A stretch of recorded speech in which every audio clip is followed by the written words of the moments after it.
ตอนก่อนมาบ่เตียงก็ได้แจ้งเพิ่นแล้วแหละว่าค่าใช้จ่ายเฉพาะแต่อยู่ด่านฝั่งไทยนี้2คนก็300ค่ากวดก็ 2-3 พันอยู่แล้วนะไปเดี๋ยวพากินข้าวก่อนเนาะกินข้าวก่อนอ๋อใครได้ซั่นนะ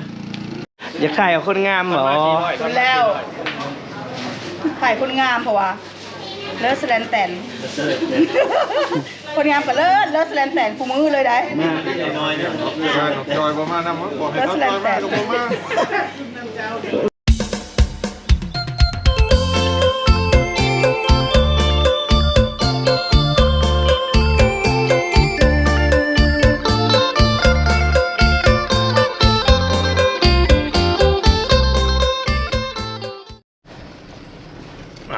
ออกจากบ้านนาดีพี่เตรียมยังแน่ก็ไปนะเตรียมชื่อข้ามไปนครสามโนมีแต่สามโนก็ได้หูบสุมือนี้เพื่อนโบสายแล้วเพื่อนถ่ายเอาเลยแบบว่าเพื่อนสีแบบว่าแม่นผู้ใดสีไปชั่วข้าวนะเพื่อนสีถ่ายเอาอยู่หันเลยมูลค่า100,000 กีบต่อคนเฉพาะแต่ค่าเฮ็ดเอกสารชั่วข้าวเอกสารชั่วข้าวดังกล่าวหันกะสีใส่ได้อยู่ในประเทศไทยได้อยู่3 มื้อ 2 คืนเนาะกับมูลค่าในการเฮ็ดกะเพิ่นก็สิไล่กับค่าถ่ายรูปแน่แหละแต่ก่อนเอกสารหั่นของเพิ่นสุด 180,000 ไปถ่ายรูป 20,000 เพิ่นก็ไล่รวมๆกันเลยเนาะก็สิประมาณนั้นเฮาไปดูเฮาก็สิเห็นก็ดีแล้วที่เอาเพิ่นพัฒนาขึ้นมาตื้มเพราะว่าอาจจะเห็นปัญหาตอนบุญทรงเฮือบุญทรงเฮือบ่มีรูปคือบ่ได้ไปโอ้มันยากเกินนะก็เลยเพิ่นมีกล้องมีหยังมาคือแบบนี้แหละมันก็สะดวกสบายให้กับประชาชนเนาะที่ไปใช้บริการก็ดีใจนำที่เพิ่นปรับปรุงไปเดี๋ยวเฮาออกเดินทางรถเยอะหลายขี่รถจักรเมื่อแต่ละเทื่อหันเสียวได้เมื่อทางนี่ฮะกลางคืนไปแห้งหลายเด้กลางคืนนี่แห้งหลายรถอันนี้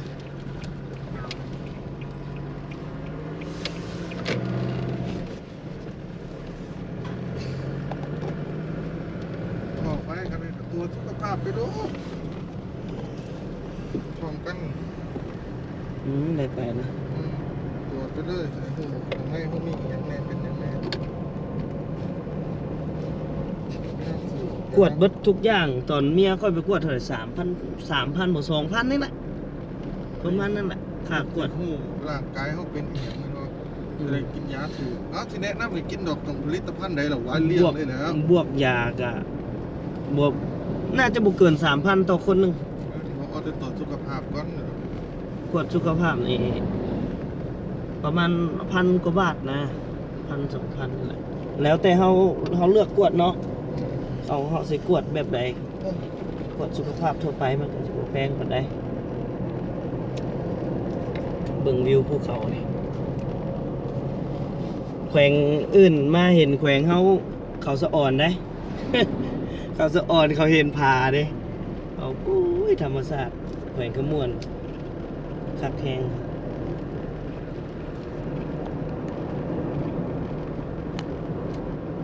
บ้านใดเกาะว่าขออุปกรณ์กีฬานะบ่ต้องคุณไล่ก็ที่เจ้าไปเล่นละบ้านนี่บอกก็บ้านที่เจ้าไปไทย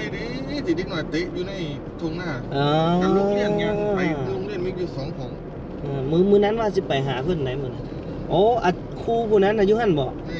โอ้มื้อหน้าเนาะมื้อหน้าจังไปเบิ่งเพิ่นอยากเชิญเข้าไปดิอยากเชิญไปกินข้าวสามัคคีครับเบิ่งกันแล้วกะเกียมลูกบอลก่อนเกียมมักบานก่อนเนาะเหลือคนไลฟ์มันก็สิเบิ่งบ่เข้าไปหาโรงเรียนเพิ่นไปโอเคเดี๋ยวเข้าไปหาเพื่อนพี่น้องอุปกรณ์กีฬาบานสไลด์กับบานเตะกับตะก้อที่ก็จะมักลิ่นแท้ๆประถมกับสิประมาณนั้นลูกบอลตะก้อตะต้อมักบานเตะเดี๋ยวพอเตียงสิหาโอกาสเข้าไปหาเพื่อนเข้าวังนี้แหละเนาะบ้านนั้นฮะเข้าไปบนนี้ท่านใดที่มาเที่ยวอยากมาบริจาคให้เพื่อนก็ได้นี่พี่น้องเขาอยู่จุดนี้แหละ กโผกกให้ใหญ่ๆนี่แหละ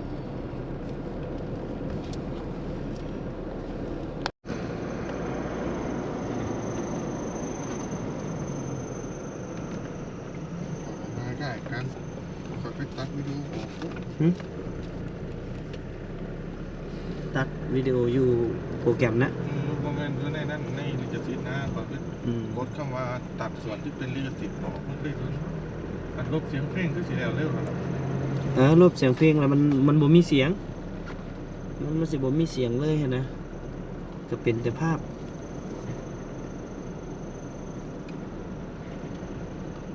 ตัวเมืองท่าแขก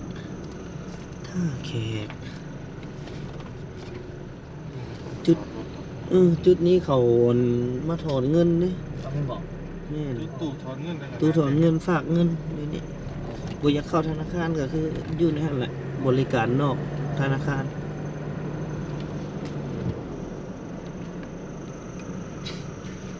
วันนี้พวกสำนักงานนี่เขาเจ้าสิย้ายไปพุ่นหมดแล้ว อยู่ทางเลขที่13มันเบิด ออกไปนอกหมดแล้วเขา นี่ไปนอกเบิดยังแต่ของเมืองวะนี่ของแขวงสำนักงานแขวงน่ะไปพุ่นเบิด ของเมืองหมด ของแขวงนั่นแหละอยู่นี่แต่ว่าเขาสิย้ายออกไปนอกหมด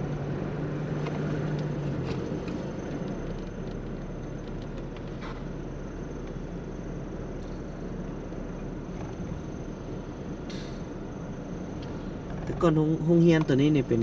ของกันลาวญี่ปุ่น ศูนย์พัฒนาเด็กลาวญี่ปุ่นแต่ว่าจุดศูนย์ท่องเที่ยวหางตัวปะหมดละ ปะแล้วแต่ก่อนข้อมูลการท่องเที่ยวแข่งขบวนเราอยู่นี่ ติดได้ประมาณเจ้าหน้าที่ขาดทุกคน เดี๋ยวนี้มันมีบริษัททั่วร์แหละเขาเข้าพุ่นเบิด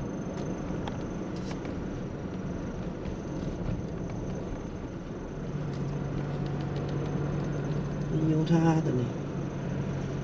นี่ไร กวดเทคนิครถต่อใบขับขี่หนังสือรถอยู่นี่ นี่เนาะจูโก้เนาะเป็นอันเอินวนเลยที่เขายังปินเดินอยู่นะเขาปินเดินเนี่ยเขาปินเดินโยธา นี่ไซลือดีนี่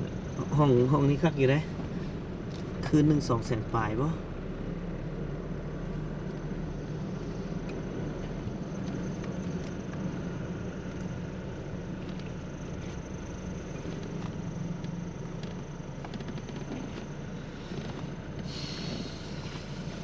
เราจะปุ่นบ่มีเนาะเนี่ยทางนี้แบบเป็นเนี่ยมันไปแดงทางสี่แยกกัน เขายังสิใส่เขาต้องใส่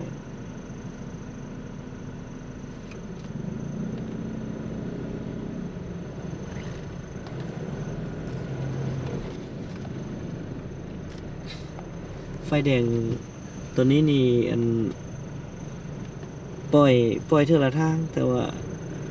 ปล่อย2 ทางบัดเดียวทางหน้ากับทางซื่อ บางบ่อนเขาจะปล่อยเท่าละทาง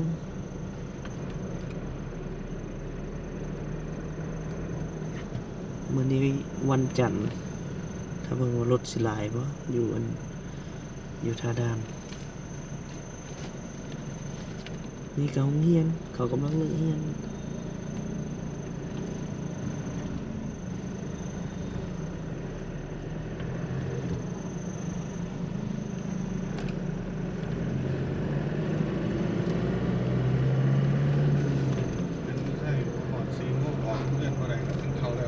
เนาะถือว่าอยู่กินกันอยู่หั่นแม่นบ่ อยู่ในโรงเรียนเลยออกนอกโรงเรียนพักเที่ยงชั่วโมงเดียว ถือว่ามีโรงอาหารคืออาหารกลางเว้นนั่นแหละเนาะอาหารกลางวัน ขันโรงเรียนบอกอาหารกลางวันเนี่ยก็ใจรุ่นประถมแต่ขันมัธยมเนี่ยต้องซื้อกิน แต่ว่าบ่ได้เมื่อเนาะ ห้าม มีรถรับส่งคือตอนเช้ากับตอนเลิกเท่านั้น แต่ขันออกนอกโรงเรียนมาเนี่ยเสียซื้อโรงเรียนอีกได้หนึ่งโรงเรียนนี่ดูแลเด็กบ่ได้ได้ร้ายแต่คนระเบียบมันบ่ได้การไปสิออกนอกโรงเรียนขอมาให้ธุระข้างนอกก็จะมีบัตรมันมาแขวนคอต้องเก็บเงินดีกว่าได้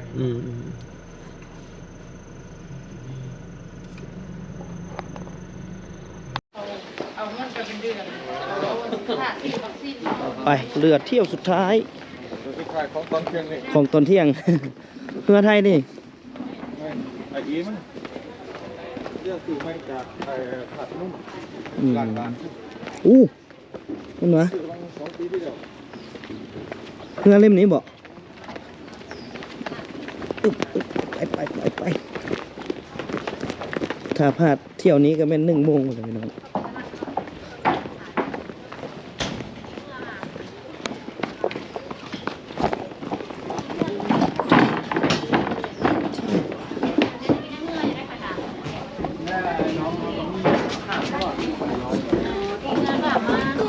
มันมีปัญหาที่ว่าทางนี้น่ะ ต้องปิดเขาก็ซีอ่ะยืนจะมา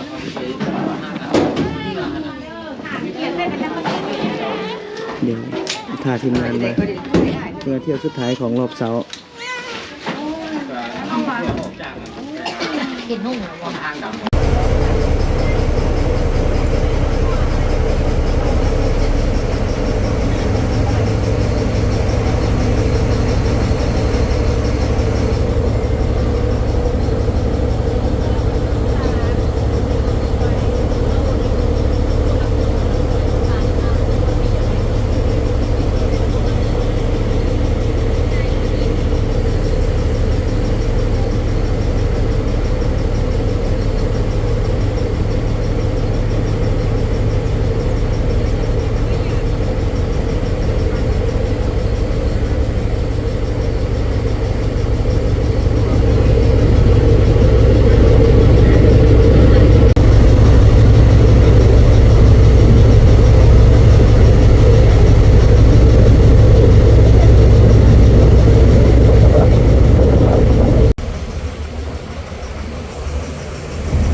ถึงประเทศไทยแล้วเป็นองถึงนครพนมคือถ้าเพื่อนมีโบท่านได้ข้ามมาฝั่งไทยเทื่อเนาะเป็นเทื่อแรกที่ข้ามมาปิ่นปัวอยู่ประเทศไทย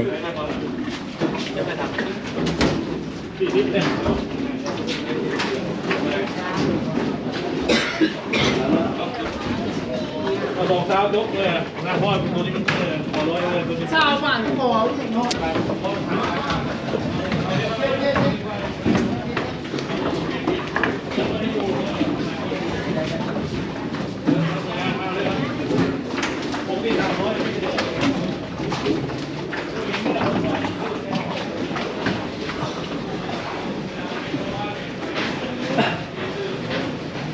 เพิ่นถือเงินมา1,000 เดียวซั่นถามบ่เตียงว่ามีเงินบ่โอ้บ่เตียงก็บ่ได้ถือแล้วเนาะเพิ่นละบ่แลกมา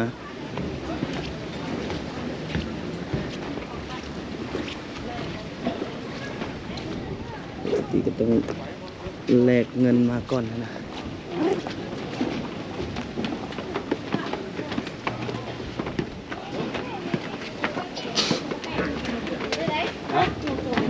ตอนก่อนมาบ่เตียงก็ได้แจ้งเพิ่นแล้วแหละว่าค่าใช้จ่ายเฉพาะแต่อยู่ด่านฝั่งไทยนี้2 คนก็300ค่ากวดก็ 2-3 พันอยู่แล้วนะมาฮอดด่านพัดยังบ่ถามว่าแลกเงินอยู่ไสนะว่าบ่เตียงบ่บอกบ่แลกเงินว่าซั่นก็น่าจะถามมาแล้วเนาะสิข้ามมาก็น่าจะถามมาถามบ่เตียงก็บ่ได้ถือมาแล้วงวดนี้บ่ได้ถือเงินมาถือเงินมาแต่ค่าเดินทางเท่านั้นเดี๋ยวเฮาไปเช็คอินเข้าประเทศไทยกันไปน้อง ออกYouTubeก็ได้เลย โดยคือบัดซี่น้องพี่น้องก็คือน้องเพิ่นผู้นั้นแหละบ่สำบายคล้ายๆกับผีเข้า สิพาไปหาหมอบอก สิพาไปหาหมอ หมอยังมันหมอ ก็สิหมอโรงพยาบาลนี่แหละ บอกนึกว่าไปหาหมอทับหมอ แต่เดี๋ยวจังไดก็เดี๋ยวรอเพิ่นก่อน แล้วไปกินข้าวกันเนาะ ไปกินข้าวก่อนก็ได้ ข้าวเที่ยง จะไปเปิดไปเดี๋ยวพากินข้าวก่อนเนาะ กินข้าวก่อนอ๋อใครได้สนะ พี่น้องมันกินเผลอ โอ้พี่น้องก็มาไก่ได้ข้ามฝักของมา อันนี้คนคุณจักกันเป็น ครับ เจ้ารถ เลยโอ้อันขายไม่อย่างนี้ก็อันนี้ ตำกุ้ง ขายส้มตำบักหุ่งโอ้แซ่บแหละไปมาลองกินเฟอจักหน่อยหนึงคนหลายเด้นี่ถือว่าคนหลายอาหารเฟอแซ่บก๋วยเตี๋ยวหนองแสงคนหลายนะถือว่าคนหลายอยู่เดี๋ยวกินเฟอกันสักหน่อยนึง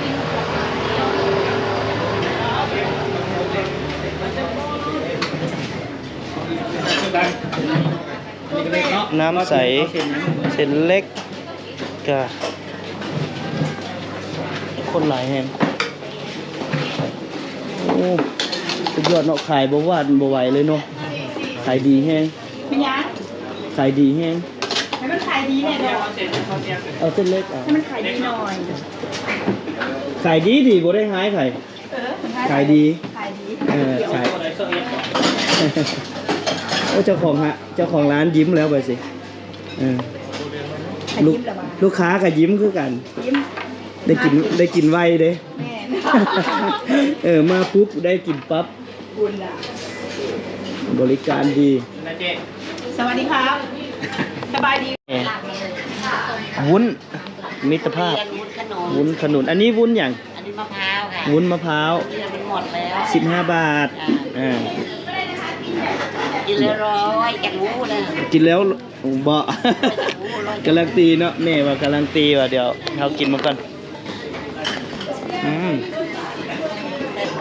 แซ่บเป็นไข่ตัวเองด้วย แซ่บสิบ่อันซื้อมาลาวพุ่นบ่นี่แซ่บไปสิ ทำแค่ไข่ทำแค่แยกคนได้ เนาะ ถ้ากินอันนี้ขนุนนี่อร่อยของขนุนเลย โอ้ต้องชิมให้หมดทุกอันพี่น้องเนี่ยแซ่บอีหลีแบบเนื้อมันแน่น เนี่ยมันท แสดงว่า ำ แม่ใส่ใจหลาย ขายเป็นประจำอยู่แล้วแจกแล้ว